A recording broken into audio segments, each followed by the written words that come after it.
Ngayon, ako po, San Miguel, Ramon Ang, nagbo-volunteer ako ngayon.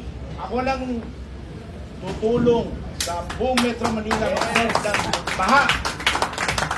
At no cost to the people, at no cost to the government. Oh, kahit yung eskwela, gusto mo, bibili na ako ng lupa, kapalit doon. Tatayuan ko ng kapalit ng eskwela. At yung housing, bibili na rin ako lupa. Para tayuan ng pabahay yung mga tao doon. Para lang alisin natin yung mga pabahay at eskwela sa ibabaw ng ilog.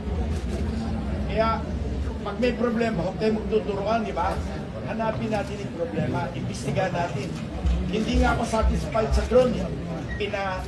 Helicopter ko pa yan, siya.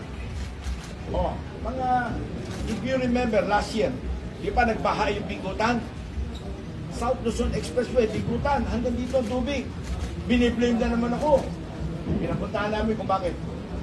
Meron pala ng construction, naglilinis ng transit mixer, binuhos yung konkreto sa kanal, nanigas yung buong kanal. O kasalanan pa natin yun? Hindi, wala na turuan. Pinalitan namin lahat ng kanal. Kami gumawa nun at our cost. Concrete cutter, yung kasada, pinalitan kanal, sinimento na bago. Meron ba kayo narinig? Wala. At no cost to the government, ha? Sukat, nagpara. Ito na naman, same problem.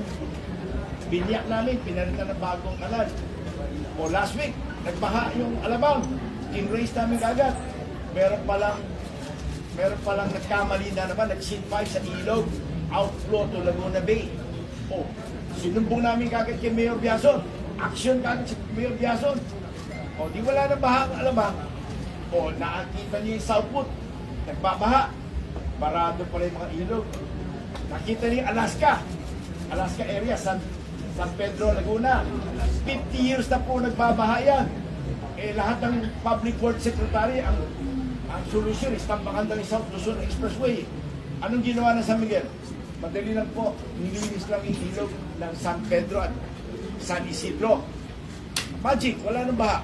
O so bakit kayo nag-iisip lagi ng kung ano-anong nuclear solution? Samantala pwede naman, simple lang. Linisin lang natin yung ilog. Tsaka yung mga ilog na yan, may easement po yan. Alam mo kung anong ginagawa? Tinatayuan ng bahay. Kaya kailangan isa batas yan na bawal magtayo on the river easement. At of course, crime yung magtayo sa ibabaw ng river. Yun lang ang kailangan. So, naging congressman ka, pare. I-push nyo na yan. Isa batas yan. Para wala nang baha ang buong Pilipinas. Ano ba problema? O, tingnan nyo. Nagbabaha everywhere. Ano ba problema? Nagbara lang pala yung ilog. Nagtuturoan pa tayo. Tapos pag nagbara yung ilog, imbis na linisin yung ilog, gawa natin wall para may hanap buhay. Ayun, patay. Ayun, wall. Pag nag-sit pipe, di sinilid. Sa gitna, sinilid pipe. Tapos nung pagka may baha na, dami na nilang solusyon, ano? Bukayin nyo lahat ng konkretong karsada, gagawa natin ng water storage yan. Eh, ilang minuto kaya mo i-store doon sa ilalim ng karsada? Baka 1 hour, baka wala pa man 30 minutes. But it will cost the taxpayer billions and billions of corruption. Kaya, kita nyo, if you notice, yung area of responsibility, nakita yung NAIA, airport, every year baha yan.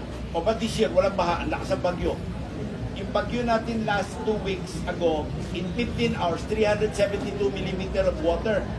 Equivalent yan sa 24 hours of Undoy na 454, ha? So in short, bagyo na iya, walang baha.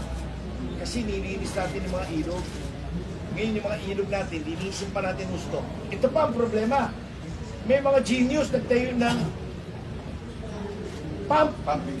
pumping station sa gitna ng ilog. Nagtayo mo na ng pundasyon, tsaka naglagay ng bomba. O di lalo hindi makakadaan ng tubig. Genius!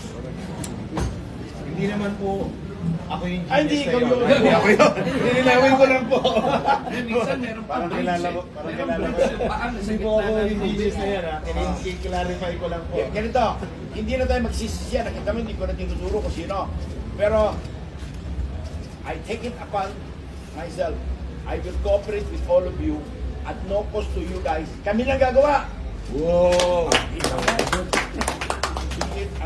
solution, ang daming pera pinag-uusapan. Kami nang gagawa.